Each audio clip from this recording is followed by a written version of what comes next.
E aí, tudo fantástico com você? Aqui é o professor Alex, você está no Fantástico Curso e mais um episódio da série O que é Fantasia. No último vídeo eu expliquei como, quando e onde o Conto de Fadas começou sua trajetória partindo do conto folclórico oral até chegar na literatura. Isso tomando como base alguns textos que vão desde o Egito Antigo, passando pela Índia e também pela Itália do século XVI. E hoje eu vou falar como o Conto de Fadas nasce, vamos dizer assim, oficialmente, como um gênero literário da forma que nós conhecemos hoje. Isso aconteceu na França do final do século XVII. E como eu sempre digo, se você gostar do que vai ver aqui no vídeo, não se esqueça de deixar sua curtida, assinar o canal e avisar para os seus colegas que a série O que é Fantasia está rolando aqui no Fantástico Cursos. Começar dizendo que a importância da França para o Conto de Fadas já está no próprio fato que o próprio nome Conto de Fadas nasce nesse período, no final do século XVII, quando ele recebeu o nome de Conte de Fées. E muitos fatores contribuíram não apenas para a ascensão, mas também para a disseminação do Conto de Fadas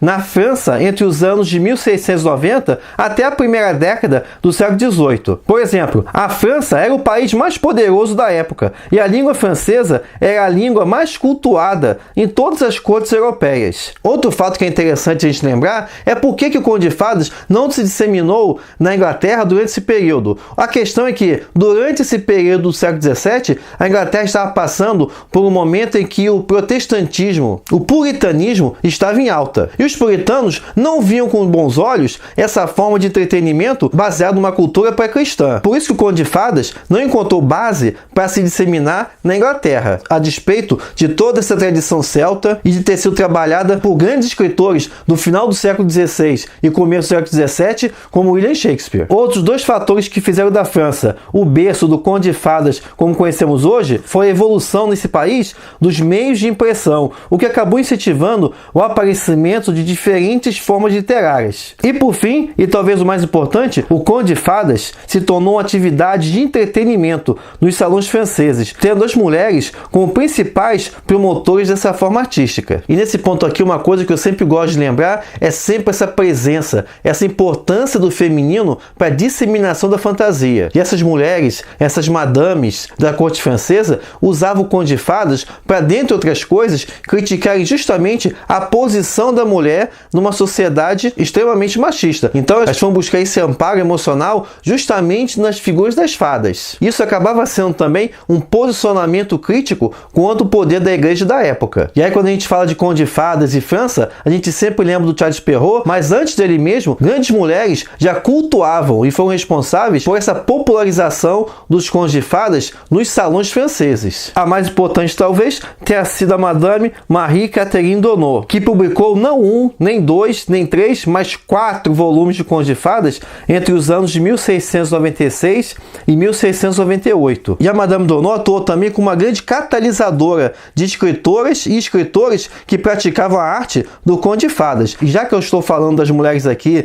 e da corte francesa, destacar também o trabalho da Madame Jeanne-Marie La Prince de Beaumont, que publicou em 1756 o livro Magazine des Enfants, que incluía aí A Bela e a Fera. Lembrando que, apesar dessa versão da Beaumont ser a mais conhecida da Bela e a Fera, essa versão, na verdade, é uma versão reduzida da versão original da Bela e a Fera, que foi publicado em 1740 pela Gabrielle Suzanne Barbeau, também conhecida como Dama de Villeneuve. Mas, como eu disse, falar de França, Conto de Fadas e final do século XVII, o nome que ficou marcado foi o de Charles Perrault. E é sempre bom lembrar que Charles Perrault não criou os contos de fadas tidos como os clássicos hoje, mas sim ele coletou esses contos da boca dos serventes que atuavam na corte francesa, dos pequenos comerciantes, e a partir desses textos ele depurou, ele editou, cortou várias passagens consideradas como grotescas, violentas ou escatológicas que poderiam ofender os ouvidos sensíveis dos salões franceses. E aí ele apresentou esses contos como forma de entretenimento para os participantes desses salões, participantes adultos. Porque outra coisa, esse conto de fada do Charles Perrault mirava o mundo adulto. A questão é que, no final do século XVII, não havia o conceito de criança. Eu digo no sentido de que é um ser especial social que merece uma educação e cuidados especiais. As crianças se vestiam como adultos e conviviam nos mesmos espaços dos adultos. Olha as imagens aí das vestimentas que as crianças usavam na época. Eram mini adultos. Mas as versões dos contos de fadas que o Charles Perrault coletou ficaram famosas até hoje só porque ele fez um belo trabalho de edição? Não, claro que não.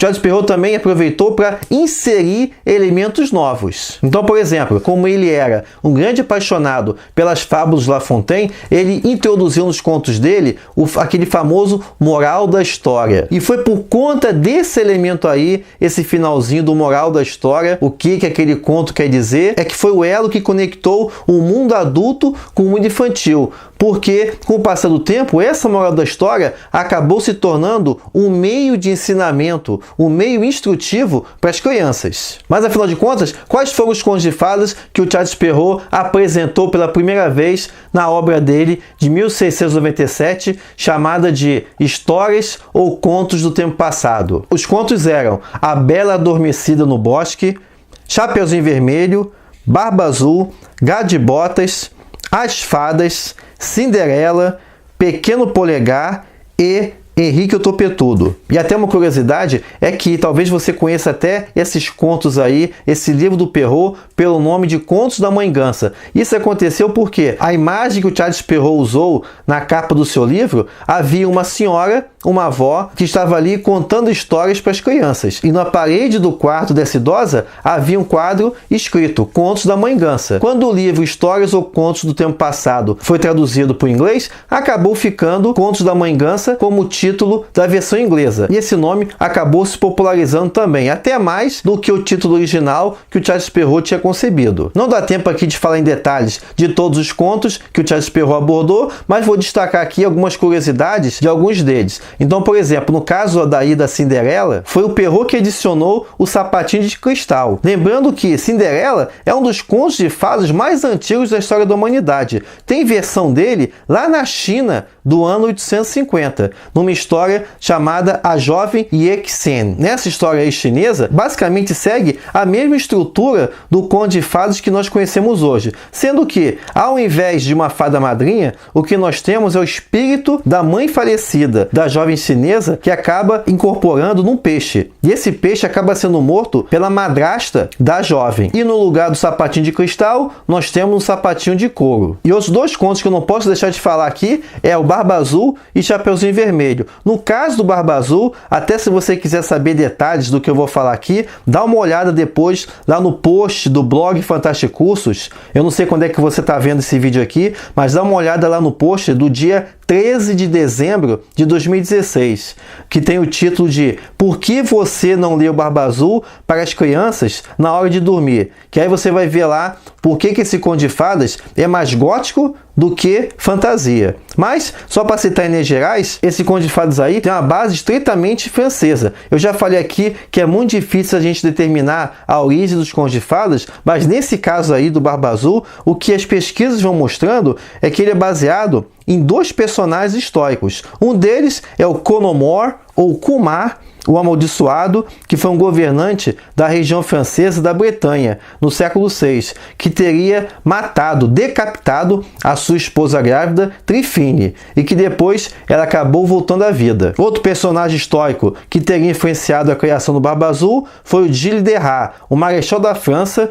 do ano de 1440, que foi companheiro de armas da Joana d'Arc. Esse Gilles de Rats, usando sua posição de nobre, ele convidava crianças do vilarejo ao redor do seu castelo com a promessa de dar uma boa vida para elas. E ele levava essas crianças para o castelo dele, pendurava elas em ganchos, cortava a garganta delas e ficava embaixo tomando banho de sangue. Apesar de sua posição de prestígio, ele foi acusado e sentenciado por esses crimes. Reza a lenda que ele foi amaldiçoado pela igreja da época e se tornou um lobisomem. O que reforça esse vínculo do Barba Azul com a corte francesa é o fato justamente da sua barba e dela ser azul. A barba não estava na moda na época da corte do Luís XIV, essa época aí do Charles Perrault, o que acabava dando uma impressão de bárbaro. Aliás, há uma estreita semelhança entre o nome bárbaro e barba em francês. Outro elemento é a própria cor da barba do personagem, já que o azul está associado simbolicamente à loucura, à monotonia e à depressão. E juntava isso tudo, o Barba Azul tinha sempre essa imagem de ser alguém do Oriente, alguém de um outro mundo, um mundo não cristão,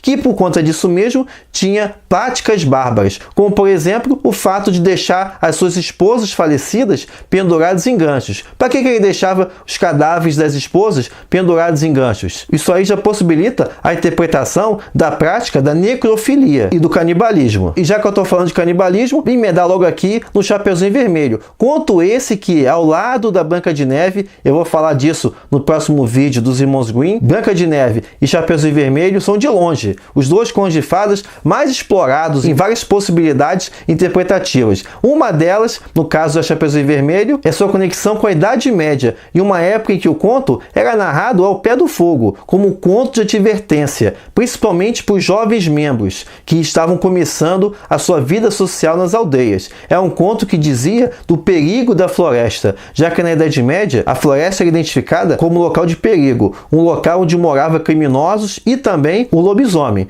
Então o conto de fadas Chapeuzinho Vermelho é um conto de advertência contra o perigo do lobisomem, que ao contrário dos dias de hoje, na época da Idade Média, era tido como uma ameaça real. A base do conto já aparecia muitos séculos antes do Charles Perrault em 1697. Para ser mais preciso, já era contada entre os camponeses já no século XI, como documentou o historiador Egbert Delide, do ano de 1550. E esse conto fica mais interessante ainda quando a gente considera o que é que, afinal de contas, a vovó está morando numa floresta cercada de lobos. Sim, porque se eu falei que a floresta na Idade Média era o lugar dos criminosos, era o lugar dos leprosos, de todos os pares da sociedade, o que é que a vovó está morando lá? Então isso já indica que ela não pode viver no meio da comunidade. E como era típico da Idade Média, quando você tinha algum membro da sua família que não podia viver no meio social, era a responsabilidade da família cuidar do sustento desse indivíduo. Interpretado isso dentro do conto, é por isso que a Chapeuzinho leva lá a cestinha de vovó, ela que é incumbida de levar a cestinha da vovó lá para casa dela. E é lá no meio da floresta que encontra o lobo. Em algumas versões, o lobo aparece até numa encruzilhada, que desde a época do Império Romano, encruzilhadas são portões místicos, são portais para outros mundos. Que ao contrário de outros contos de fadas que trazem bruxas ou gigantes, esse traz como vilão um lobo, que é uma fera real. E mesmo o fato do lobo falar é perfeitamente entendido dentro do contexto da Idade Média se nós considerarmos que ele é um lobisomem. Então, o que a gente vai observar nesse conto aí, principalmente na cena final, quando o lobo está vestido com a roupa da vovó, é que nós temos uma fusão de personagens, o lobo e a vovó. Então, por conta disso, a gente pode considerar que a vovó não vivia junto com a Chapeuzinho Vermelho na sua aldeia porque ela sofria de licantropia, ou seja, ela também se transformava num lobisomem. Mas é muita coisa para falar aqui, cada coisa que eu falei aqui dava um curso à parte. Quem sabe a gente não pensa num curso à parte sobre esse lado sombrio dos contos de fadas, mas para hoje já tá bom. No próximo vídeo eu vou continuar falando dessa tradição medieval, dessa tradição que a gente pode até identificar como gótica nos contos dos Irmãos Grimm, que vão trazer, além dos que eu falei, outras narrativas clássicas como Branca de Neve, Rumpelstiltskin, dentre outros. Então, se você gostou do vídeo, não se esqueça de, mais uma vez, deixe sua curtida, assine o canal e avise para todo mundo que a série O Que é Fantasia tá rolando aqui. A gente se vê no próximo vídeo. Até lá!